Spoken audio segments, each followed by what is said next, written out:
capítulo 3, versos 14 a 21.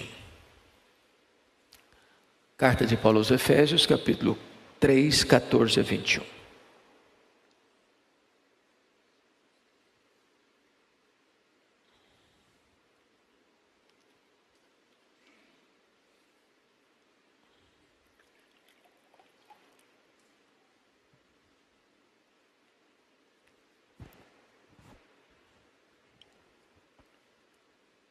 O texto diz assim: por esta causa,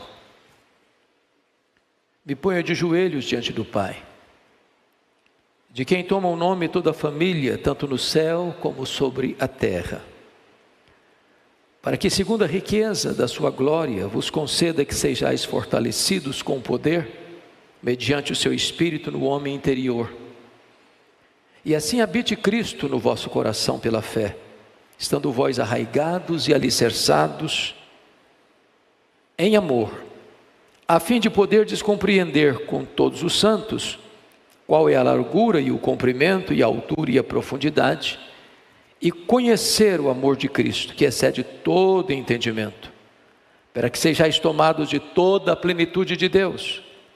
Ora, aquele que é poderoso para fazer infinitamente mais do que tudo quanto pedimos ou pensamos, conforme o seu poder que opera em nós, a Ele seja a glória na igreja e em Cristo Jesus, por todas as gerações, para todos sempre. Amém. O apóstolo Paulo, depois de passar 3 anos em Éfeso, a capital da Ásia Menor, onde deixa a igreja mais relevante daquele tempo, superando inclusive a igreja de Jerusalém e Antioquia da Síria, vai a Jerusalém levar as ofertas aos pobres da Judeia. Em Jerusalém ele é preso, é transferido depois para Cesareia Marítima, fica 2 anos naquela prisão, e opta por ser julgado em Roma, uma vez que era um cidadão romano. E é da prisão em Roma que ele escreve esta carta aos Efésios. Esta carta é considerada a carta mais eclesiológica da Bíblia, ou seja, a carta que trata da doutrina da igreja. Esta é a rainha das cartas paulinas. E nesta carta Paulo registra 2 orações. A primeira delas no capítulo 1, onde ele pede que Deus ilumine o coração dos crentes, para que eles entendam qual é a posição deles, o que eles têm em Cristo Jesus. Agora, nesta segunda oração, que reputamos ser a oração mais ousada e audaciosa feita na história da igreja, Paulo pede para que a igreja seja revestida com o poder do Espírito Santo. E então ele começa assim esta oração: por esta causa eu me ponho de joelhos diante do Pai. Eu tenho que fazer uma pergunta: que causa que leva Paulo a se colocar de joelhos? Que leva Paulo a ter uma postura distinta daquela comum dos judeus, que era orar de pé? Que causa é essa? Ele vai retratar para nós qual é esta causa, no capítulo 3, verso 6. E diz: a saber que os gentios são co-herdeiros, membros do mesmo corpo e co-participantes da promessa em Cristo Jesus por meio do Evangelho. Esse é um grande mistério que estiver oculto das gerações, agora revelado. Que mistério é esse? É que Deus só tem uma igreja, um povo, um rebanho, um corpo, uma família. E esta igreja não é composta apenas de judeus, não é composta apenas de gentios. Esta igreja é composta de todos os povos, de todas as raças, de todas as tribos, de todas as nações, de todas as etnias da terra.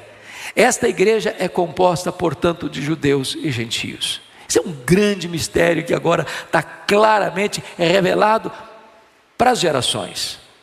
Isso empolga de tal maneira o coração do apóstolo Paulo, que ele, por esta causa, se coloca de joelhos diante do Pai. Mas ele diz que esta família, esta igreja, ela, embora seja una, ela tem 2 características. Versículo 15: de quem toma o nome toda a família, tanto no céu como sobre a terra.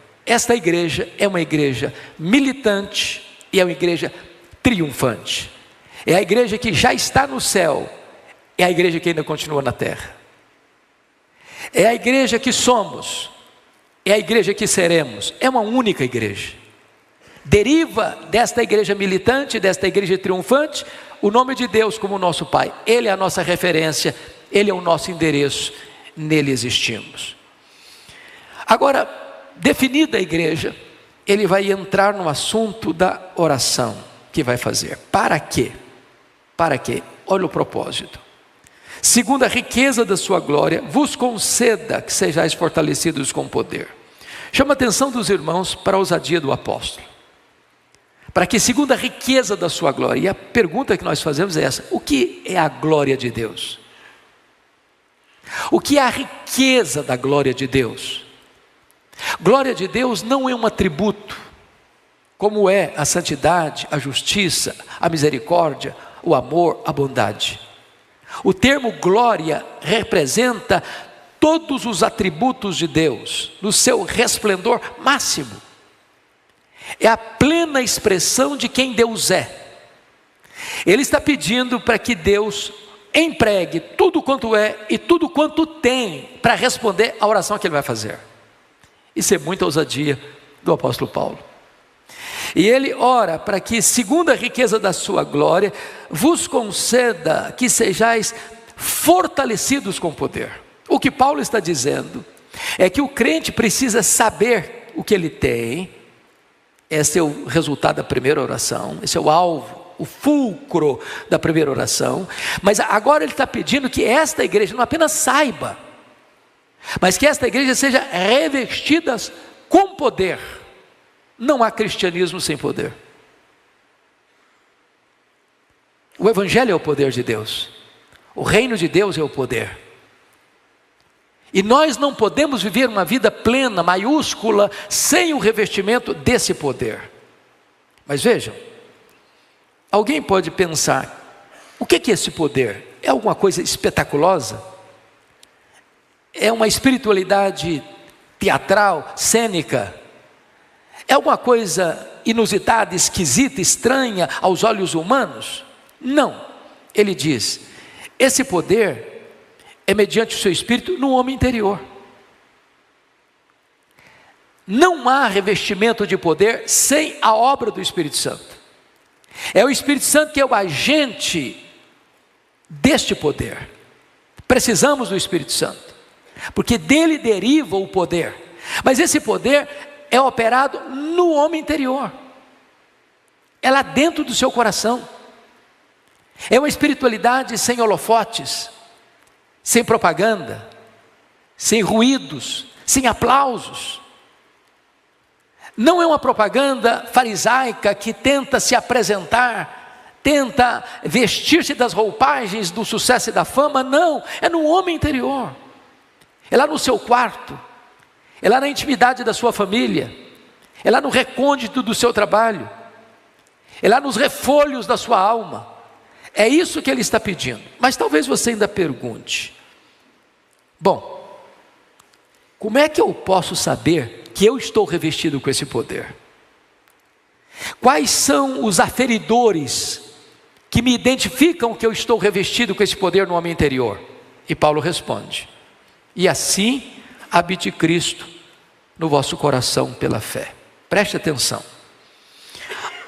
A evidência que você é uma pessoa cheia do Espírito Santo é se você leva uma vida cristocêntrica. A evidência do poder do Espírito Santo é quando Cristo ocupa o centro e o governo da sua vida. E Paulo aqui emprega uma linguagem metafórica para representar isso. E assim, habite Cristo no vosso coração. A palavra habitar, o verbo habitar, é muito sugestivo. Há dois verbos na língua grega para habitar: o verbo paroikel e o verbo katoikel. Eu ilustro isso. O que é habitar paroikel? Por exemplo, é habitação temporária. No mundo de mobilidade hoje, todos nós aqui certamente, num momento da vida, já nos hospedamos num hotel. Você paga uma diária e desfruta daquele quarto, daquela suíte, daquele apartamento, mas você não é o dono. Você chegou e vai embora. Você é um turista, você é um hóspede. Você não pode, naquele quarto, naquele hotel, naquela suíte, fazer reformas. Você não pode trocar os móveis. Você não pode dispensar os móveis e trazer outros. Você está morando ali apenas temporariamente, mas você não tem direito de propriedade daquele imóvel. Isso é habitar paroikiel. Mas a palavra que está aqui não é paroikiel, é katoikiel. E o que é morar, habitar katoikiel? É quando você é o dono da casa. É quando você é o proprietário da casa. É quando você é o residente, não temporário, mas permanente. É quando você tem todas as chaves da casa nas suas mãos. Você pode mudar os móveis, você pode fazer como Neemias fez com os móveis de Tobias, jogar os móveis de Tobias fora. Você pode arrumar essa casa do jeito que você quiser, porque você é o dono, você é o proprietário e você habita ali permanentemente. A pergunta é: Jesus habita em nós no sentido de ser o dono da nossa vida? Já entregamos a Ele todas as chaves do nosso coração? Pense comigo na seguinte possibilidade: você está procurando um apartamento para morar, e você vai numa imobiliária, e aí vão lá te apresentar o apartamento, e você gostou do apartamento, o preço lhe é razoável, mas imagine você que o dono da imobiliária, o representante da imobiliária, ou até mesmo o dono do apartamento que você vai alugar, diga assim para você: olha, eu alugo só com um detalhe, há um quarto aqui que eu vou manter de portas fechadas. Você vai ter acesso a toda a casa, mas esse quarto aqui eu não vou lhe dar a chave. E por uma razão muito simples: eu crio cobras aqui dentro. E você não vai ter acesso a esse quarto. Pasmem vocês, tem gente aqui em São Paulo cujo hobby é criar cobras dentro de casa. Tem lojas aqui em São Paulo que especializam em vender grilos para alimentar cobras. Eu pergunto a você: você alugaria esse apartamento? Você levaria a sua família para dentro desse apartamento? Quando o apóstolo Paulo dizia assim: habite Cristo no vosso coração, a pergunta é: eu estou entregando para Jesus todas as chaves do meu coração? Ele é o dono completo e amplo de todas as áreas da minha vida. A evidência que você e eu temos que estamos cheios do Espírito Santo e revestidos com o poder do Espírito Santo é quando a nossa vida é cristocêntrica. Isso levou o J.I. Packer, considerado o maior teólogo do século XX, a dizer o seguinte: o ministério do Espírito Santo é o ministério de holofote. Você anda pelas ruas de São Paulo à noite e você vê alguns prédios, alguns monumentos iluminados. E ele está iluminado porque existe um holofote, uma luz que procede lá de baixo e se incide naquele edifício para mostrar a beleza dele, a arquitetura dele. O papel daquela luz não é revelar a si mesma, não é mostrar a si mesma, não é exaltar a si mesma, mas retratar aquele monumento.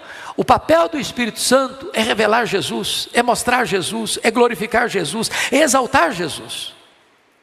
É por isso que o Espírito Santo, quando habita em nós, a evidência de que Ele habita em nós e nos reveste de poder é se Cristo está habitando katoikel em nosso coração. Bom, mas você ainda pode fazer uma outra pergunta. Isso pode parecer subjetivo. Qual é a prova que eu tenho que eu estou revestido com o poder do Espírito Santo e que Cristo habita katoikel no meu coração? Paulo responde: estando vós arraigados e alicerçados em amor.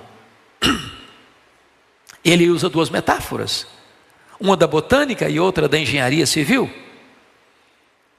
Ele está falando de duas coisas que estão solidamente plantadas, uma árvore frondosa, E ela só sobe às alturas excelsas porque tem raízes profundas na terra.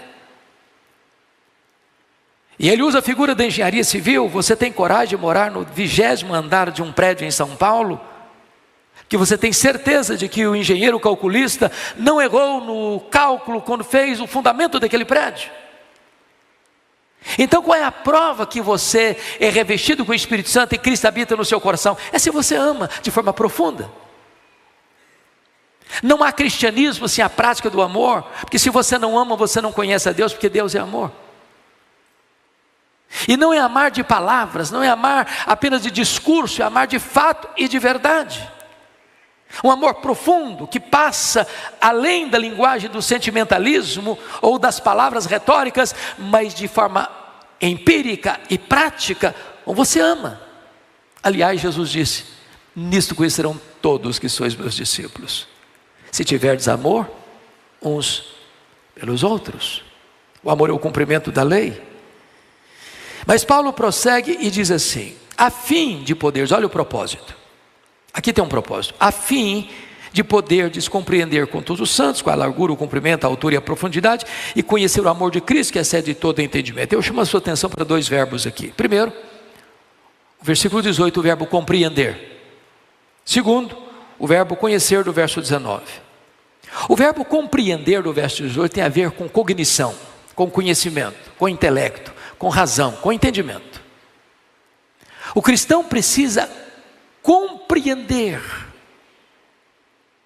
toda a extensão do amor de Cristo.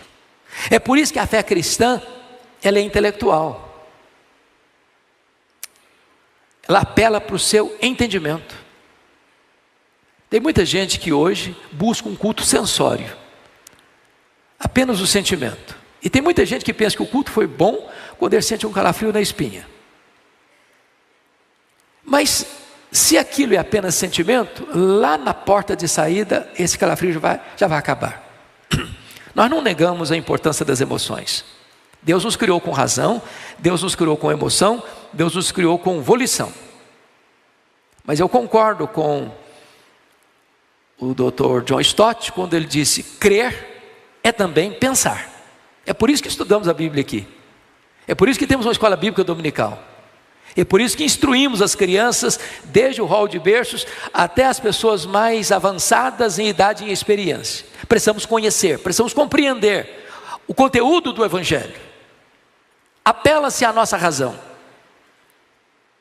Mas reduzir o cristianismo a um sentimento é limitá-lo demais.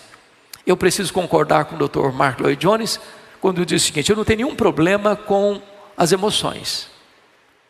Mas a emoção verdadeira é aquela que resulta do entendimento. Se eu entendi o que é a cruz de Cristo, como cantamos hoje aqui, isso não me leva a me emocionar, eu não entendi a cruz de Cristo. Mark Lloyd Jones, tratando dos avivamentos, ele não tinha nenhum problema com as emoções.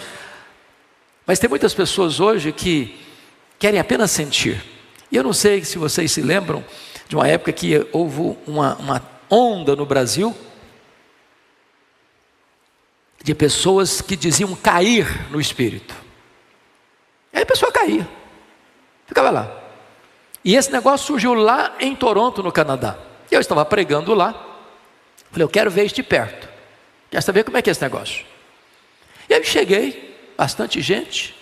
O camarada levantou, leu um texto, cantaram uns cânticos, as pessoas iam caindo. Caía um aqui, caiu outro ali, caiu outro lá.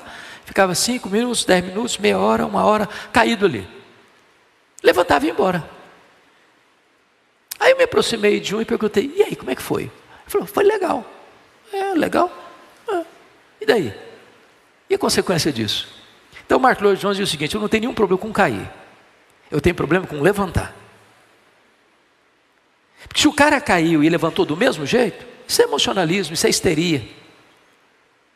Isso é raso, isso é epidérmico, isso evapora. Agora, se a pessoa, como aconteceu com Jonathan Edwards, quando pregou o sermão Pecadores nas mãos de um Deus irado, e as pessoas tomadas de convicção de pecado, chegaram a agarrar-se nas pilastras e prostrar ao chão, mas levantaram convertidas, transformadas, isso não é emocionalismo, porque emocionalismo não produz mudança e transformação. Só o Espírito Santo pode fazer isso. Então eu preciso compreender. E agora vem a segunda palavra do verso 19, e conhecer o amor de Cristo. E a palavra conhecer aqui já vai muito além do intelecto, do cognitivo, do entendimento racional. O conhecer aqui tem a ver com relacionamento, com experiência, com comunhão, com profundidade dessa relação. Então, eu preciso de poder, e ao receber poder, eu entrego todas as chaves da minha vida para Jesus. E eu sei que eu entreguei todas as chaves da minha vida para Jesus quando eu amo com amor profundo. E quando eu amo com amor profundo, notem vocês algo maravilhoso, a fim de poder compreender com todos os santos.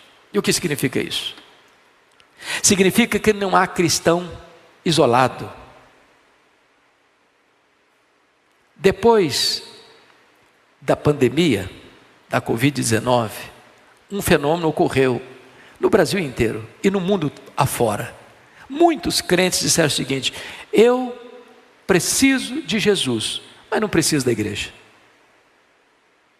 Eu posso ser crente na minha casa, eu não preciso frequentar a igreja.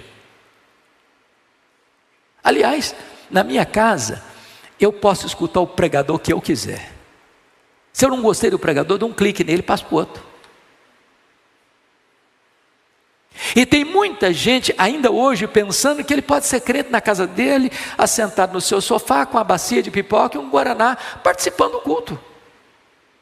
Eu não estou dizendo que num dado momento da sua vida você não possa vir ao templo e não possa participar do culto na sua casa. A Igreja de Pinheiros tem esse ministério bendito e precioso de levar essa mensagem ao mundo todo, através da IPP-TV e das transmissões ao vivo. Mas eu quero lhe dizer que você e eu precisamos da igreja. Nosso irmão Calvino já dizia: quem tem Deus por pai, tem a igreja por mãe. Todas as metáforas usadas para a igreja demonstram essa necessidade. Por exemplo, nós somos um corpo. Se eu cortar o meu braço, daqui a pouquinho ele está apodrecendo. Nós somos um rebanho. Se uma ovelha se desloca do rebanho, do cuidado do pastor, ela é presa fácil dos predadores. Jesus é a videira verdadeira, nós somos os ramos. Se você secciona um ramo, ele seca e morre. Então nós só vamos compreender a verdade bendita e vivenciar a verdade bendita do Evangelho se nós estivermos reunidos como congregação, como povo, com todos os santos. E Paulo prossegue assim: e conhecer o amor de Cristo que excede todo entendimento. Irmãos amados, o que é esse amor de Cristo que excede todo entendimento? Quem pôde definir, pastor Erival, com toda a extensão e com toda a profundidade, que amor é esse? Que Paulo diz: o amor de Cristo me constrange. Você já parou para pensar o que foi este que, sendo Deus, não julgou como usurpação o ser igual a Deus? Antes a si mesmo se esvaziou, assumindo a forma de servo, humilhando-se até a morte e morte de cruz. Você já imaginou o que foi aquele cálice amargo que trouxe angústia de morte ao Filho de Deus lá no Getsemane? E ele disse: Pai, se possível passe de mim este cálice, mas se não, seja feita a tua vontade. E ele sorveu gota a gota aquele cálice, que não era o sofrimento das cusparadas e das bordoadas em sua cabeça, mas era o fato de ele ser santo, santo, santo, ser feito pecado por nós, sendo bendito eternamente, ser feito maldição por nós, e não tendo pecado, morrer, levando sobre si o nosso pecado. Esse amor excede todo entendimento. Como dizia o poeta: ainda que os mares fossem tinta, ainda que as nuvens fossem papel, ainda que as árvores fossem pena, e todos os homens escrivães, nem mesmo assim se poderia descrever este amor, o amor de Cristo por nós. Mas agora Paulo chega ao pináculo da sua oração, ao ponto mais ousado da sua oração, quando diz assim: para que sejais tomados de toda a plenitude de Deus. Eu confesso que eu não consegui entender totalmente o que Paulo está dizendo. Ele não diz para que você seja tomado de Deus, Ele não diz para que você seja tomado da plenitude de Deus. Ele diz para você ser tomado de toda a plenitude de Deus. Isso me leva a uma pergunta: quem é Deus? Para lembrar apenas os atributos chamados incomunicáveis, que só Deus os tem e não repartiu conosco. Deus é autoexistente, Deus é infinito, Deus é imenso, Deus é eterno, Deus é imutável, Deus é onipotente, Deus é onipresente, Deus é onisciente, Deus é transcendente. E quando nós afirmamos que Deus é transcendente, nós estamos afirmando que Deus é maior que tudo quanto Ele criou. E se nós perguntássemos, então qual é o tamanho daquilo que Deus criou? O mais ilustrado astrônomo não é capaz de responder essa pergunta de forma categórica e insofismável. Nenhum homem é capaz de dizer qual é o exato tamanho do universo, embora nós saibamos que o universo não é infinito, porque a infinitude é um atributo exclusivo de Deus. Mas os estudiosos dizem que o nosso universo tem mais de 93 bilhões de anos-luz de diâmetro. Isso significa que se nós voássemos a velocidade da luz 300 mil quilômetros por segundo, nós demoraríamos mais de 93 bilhões de anos para ir de uma extremidade à outra do universo. E eu preciso concordar com o primeiro-ministro da Holanda, Abraham Kuyper, quando disse: não há um centímetro desse universo onde o Senhor não possa ser. Eu estou aqui, eu criei isso aqui, sou dono disso aqui. E agora o Paulo está orando para que você e eu, frágeis vasos de barro, sejamos tomados de toda a plenitude de Deus. Sabe o que significa isso? Deus tem mais para nós. Deus tem infinitamente mais para nós. Numa linguagem veterotestamentária, enquanto tiver vasilha vazia, vai ter azeite jorrando sobre a nossa vida. Depois que Paulo faz essa oração, para mim, mais ousada, ele diz assim no verso 20: ora, àquele que é poderoso para fazer infinitamente mais do que tudo quanto pedimos ou pensamos. Para um pouquinho, Paulo, não estou te entendendo. Você acabou de fazer o pedido mais ousado, e agora você vem me falar que Deus pode fazer infinitamente mais. O que é infinitamente mais, depois de você pedir toda a plenitude de Deus? Porque às vezes nós usamos esse versículo, infinitamente mais, para coisas mais comezinhas. Eu estou com uma dor de barriga, mas o Senhor pode curar essa dor de barriga e fazer infinitamente mais. E pode mesmo. Você está passando por um problema financeiro, você diz: não, mas Deus pode fazer infinitamente mais e tirar você desse buraco econômico. E pode mesmo. Mas Paulo acabara de fazer o pedido mais ousado, e diz que Deus é poderoso para fazer infinitamente mais. Não há limitação em Deus.